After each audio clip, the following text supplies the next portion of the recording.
Donald Trump wonde eɓɓore faaɗi nangol yimɓe sarlon natugol ka leydi Amerika hino yowotiri e yiwugol leydi maɓɓe ndin e yimɓe bonɓe ɓe. E faamu Elage Ibrahim Perejo Sow ɗum ɗo holli yo yimɓe Afrikanaɓe kañum kadi yo hiw nokkure munde. Ko hollugol en enen wontirɓe ɓe nga yen jogito ka iwɗen nga ɓurten wakkilagol hella ga. Lo inni wo kanko ko woni waɗiro ɗum ɗo hiwgol yimɓe makko ɓen enen kadi geren hiwitoɗen nga ko Donald Trump aduna non fof no andi fi makko. Nayen yo Donald Trump yurme en ara enen lamɓe men ɓen yurmaka en ko lamɓe men ɓen ɗum ɗo woni yaano yoɓe accu ko sappo ɓe jogi ɓe ɗetta gotum jeenayi ɓe a jonita jama maɓɓe on. Mamadou Nulaɗo Diallo ko kanko moƴƴini moteur ndiyam hari o naadi kaydi fi yahugol Amerika ɓeyda gandal. Heɓono sanse fi yahugol Amerique fi janggoygol l'école de Tonolan University Tonolan Scholarship waɗi fi heɓugol visa on kono nder ɗum ne ɓaali mi nani lanɗo maɓɓe on fi tomin yo maɓɓe ton fi janggoygol ɗum son jiila kiboɗi fi moƴƴingo kaydeji ɗin mi financé moƴƴano ɗum son jiila moƴƴano. Gila Donald Trump jooɗi kalamu o ƴetti pe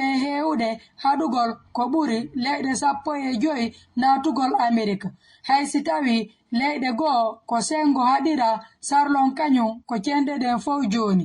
Kadiatou Diallo Freetown.